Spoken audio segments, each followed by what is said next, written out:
Vamos. Son las 4:39, es momento de Territorio Negro. ¿Se acuerdan de Nadia Nerea? Cumplió 15 años el pasado día 20 de abril, confinada en la casa donde vive con sus tíos maternos en un pueblo llamado Santa María del Camí. Está en la isla de Mallorca, allí sigue la niña viviendo. Su patria potestad y la tutela la tuvo un tiempo el gobierno de Cataluña, ahora la tiene el gobierno de Baleares. Claro, recordemos que fueron sus padres detenidos por estafa, ¿no? Recorrieron televisiones, recaudaron mucho dinero para pagar tratamientos, en teoría, y operaciones que iban a ser a vida o muerte para su hija, pero todos descubrimos después que tratamientos y operaciones eran una fantasía, que no existían. Manu Marlasca y Luis Rendueles van a contarnos la última batalla que protagoniza esta adolescente enferma, una batalla, desde luego, de la que ella no tiene absolutamente ninguna culpa. Hola, me llamo Nadia y sufro una enfermedad muy rara. Los médicos tienen que operarme. Nadia lleva 4 operaciones, una en Estados Unidos y 3 en Francia, en París. Se le quita por lo menos ese periodo. Bueno, pues ese es el padre de Nadia cuando salía por la tele un día sí, otro también, pidiendo ayuda para su hija. Manu Marlasca y Luis Rendueles, buenas tardes a los dos. Buenas tardes. ¿Qué tal? Buenas tardes, Julia. Buenas tardes. El padre de Nadia, que pedía dinero porque quería salvar la vida de su hija. Una historia que es falsa en parte y que desde luego conmovió a miles de ciudadanos. Aquella estafa reventó a finales del año 2016, hace ya 4 años, como pasa el tiempo. Recordemos que los padres de Nadia fueron detenidos, juzgados y condenados. Todo era a través de los médicos científicos que le hacían estas mutaciones genéticas. Esos síntomas y esa inminencia de muerte que usted pensaba que tenía, que han dicho que tenía. No, sigue teniéndola. Bueno, ese era el padre en el juicio, diciendo que su hija seguía teniendo riesgo de muerte. Bueno, han pasado varios años y por suerte Nadia está bien. Dentro de su enfermedad, que es una enfermedad genética que la va a acompañar el resto de su vida. La Audiencia Provincial de Lleida, escuchábamos ahí una parte del juicio, declaró culpable al padre, a la madre de Nadia, a los dos. Fernando Blanco, el padre, fue condenado a 5 años de cárcel. Margarita Garau, la madre, recibió una condena algo menor, 3 años y medio de prisión. Los jueces entendieron que los dos estafaron a miles de ciudadanos con la realidad de la enfermedad de su hija y estimaron que ese engaño había superado los 402.000 euros. Los padres recurrieron la sentencia y solo el padre entró en la cárcel. Cuando había cumplido la mitad de la condena, hace ahora casi un año, en junio de 2019, el padre salió en libertad provisional.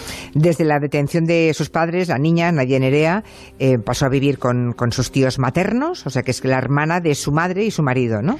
Sí, eso es, y allí ha pasado todo este tiempo, estos 3 años y medio ya que han pasado desde entonces.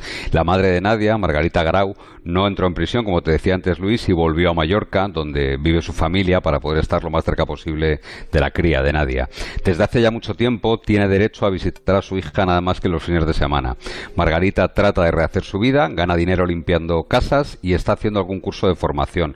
Reside en el mismo pueblo que su hija con la abuela de la niña. Lo que reclama la madre es recuperar la custodia completa de la niña y que ambas puedan vivir juntas todo el tiempo. Y el padre de la niña, Fernando Blanco, que recibió una condena mayor porque digamos que él era el cerebro, ¿no?, de todo aquel entramado para conseguir dinero. También él tiene derecho a verla, ya sabemos que la madre la puede ver cada fin de semana, pero ¿el padre también tiene derecho a verla? Sí, el padre salió de la cárcel, se instaló en unos apartamentos de Cambrils, en la provincia de Tarragona, donde al parecer está viviendo a cambio de hacer algunas chapucillas, algunos arreglos para el dueño, y puede ver a la niña una vez al mes y también mantiene videollamadas con ella. También el padre ha reclamado recuperar la patria potestad y la custodia de Nadia Nerea, de su hija. El asunto, que es un asunto peliagudo, está en el juzgado número 12 de Palma de Mallorca, que iba a decidir sobre el futuro de Nadia el pasado 4 de mayo, pero la vista se aplazó por la pandemia del coronavirus. Claro, y para decidir sobre el futuro de esta niña, que recordemos, era una enfermedad que se llama tricotidistrofia. El juez pidió entonces a 2 expertas, a 2 peritos, que se entrevistaran con todos los implicados, incluida la propia niña, ¿no?, que ya tiene ahora 15 años, y que luego, después de verlo todo, hiciesen un informe. Sí, fueron una psicóloga y una trabajadora social del Instituto de Medicina Legal de Baleares quienes realizaron esa investigación para que el juez tuviese todos los datos sobre la mesa.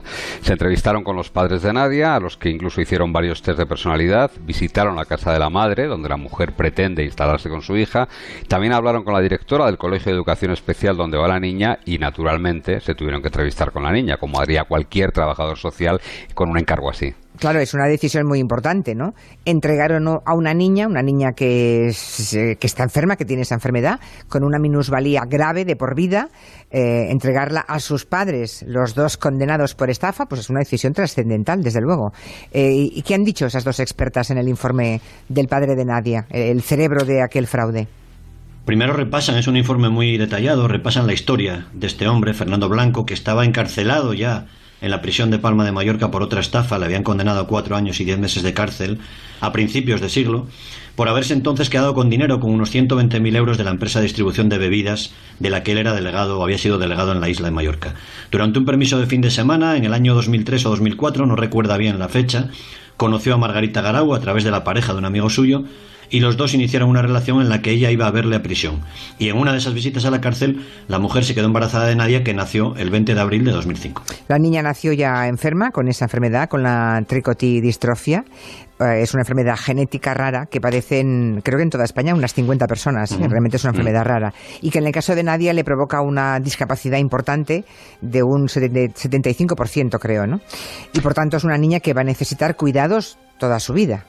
Sí, eso es. El padre no está muy conforme con el diagnóstico de los médicos. Acude al doctor Ferrando, que es un dermatólogo prestigioso del Clínic de Barcelona, que determina, como habían hecho otros médicos antes, que es un caso de tricotiodistrofia leve, que la niña no corre peligro de muerte. Eso hay que dejarlo claro. Él deja de trabajar y en el año 2009 funda la asociación Nadia Nerea para recaudar fondos y ayudar a su hija. En un principio todo esto podía ser legal, pero el asunto fue engordando.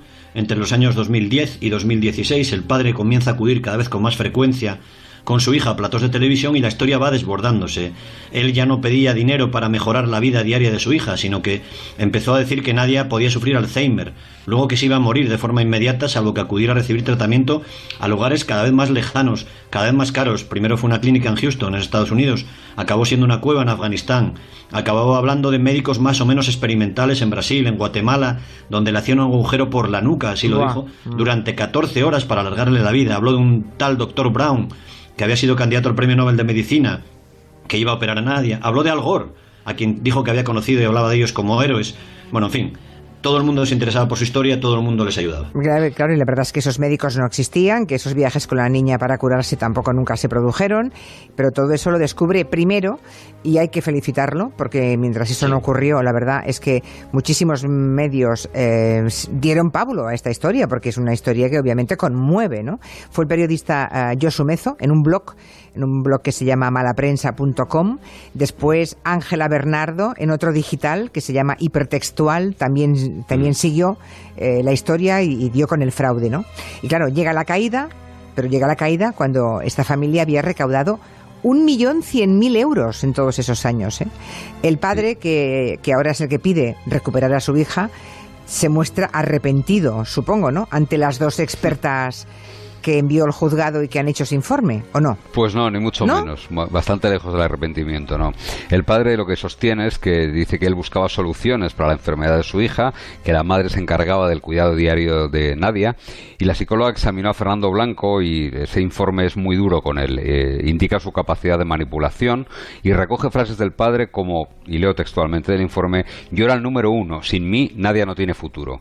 Ante la psicóloga él se presenta como un formador, motivador de grupos y de forma individual para crecimiento personal, y le explica que tiene un proyecto de futuro, que continúa la lucha para demostrar su inocencia, que va a escribir un libro sobre todo lo que ha pasado y que planea montar otra vez de nuevo esa asociación de ayuda a su hija. La perítola forense le pregunta por las ausencias de Nadia al colegio cuando él la llevaba a los platos de televisión y el padre le quita cualquier importancia a esto y dice que, bueno, que solo ocurrió un par de veces y que además su hija se divertía mucho en la televisión.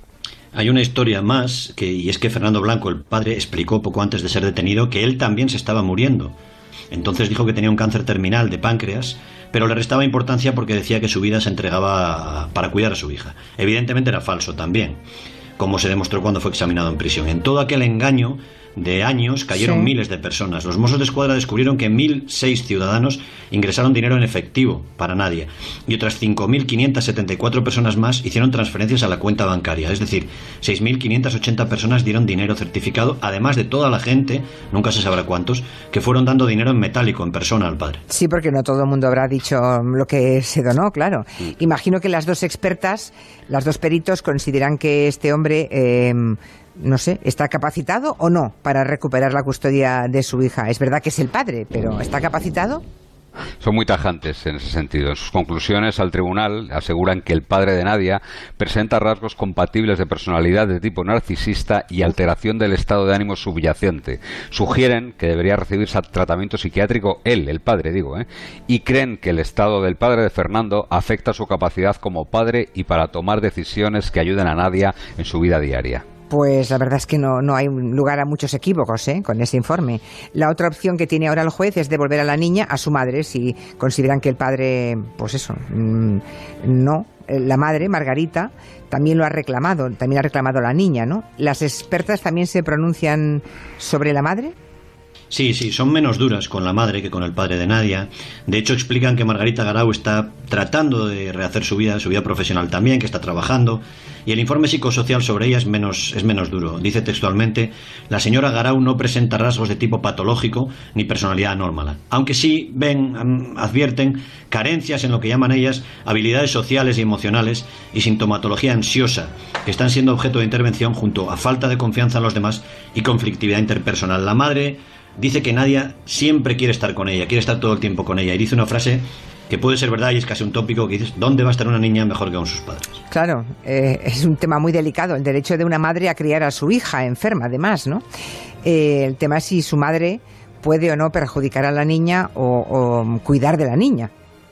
Bueno, hay un trasfondo aquí muy importante. La madre siempre ha seguido los pasos de su marido, se fiaba de todo lo que él hacía y decía, y sigue teniendo un rol secundario. No ha roto su relación con Fernando Blanco, esto es muy importante, ella no ha roto la relación con él, iba a verlo a prisión y ahora, según el informe, sigue teniendo cierta relación con él a pesar de la distancia. Recordemos que él está en Tarragona y ella en Mallorca.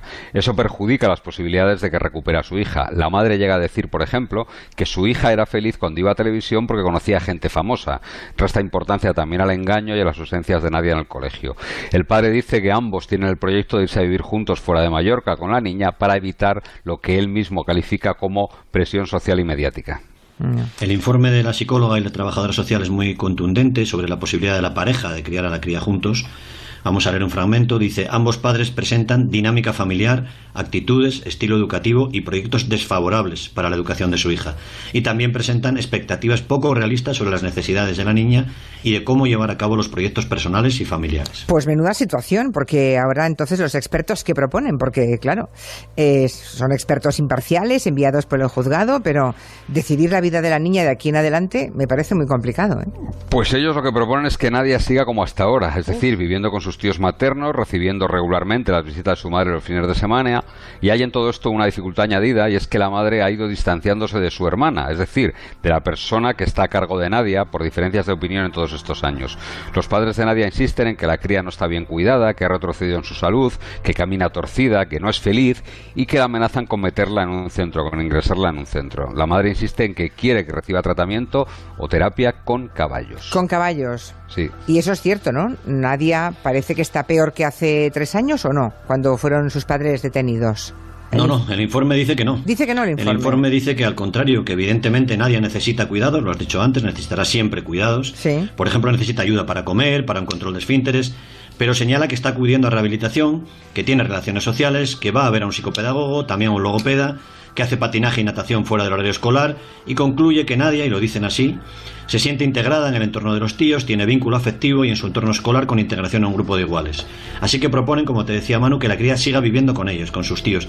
Y es la misma valoración que han ido haciendo todos estos años desde el Servicio de Protección de Menores de Baleares. Creen que Nadia y los tíos tienen buenos vínculos afectivos y que criarse con ellos está favoreciendo su desarrollo. Y los tíos quieren seguir con Nadia, entiendo, interpreto, ¿no? Sí. Lo habrán manifestado clarísimamente, porque si no... Sí. Bueno, el juicio para decidir finalmente el futuro de Nadia iba a haberse celebrado este lunes pasado, obviamente fue aplazado por el coronavirus. Supongo que habrá que poner otra fecha más adelante, ¿no? ¿Qué va a pasar? ¿Qué puede pasar? Pues en ese juicio, en esa vista, se escuchará a los padres de Nadia, a sus tíos maternos y a esos expertos que han valorado la situación.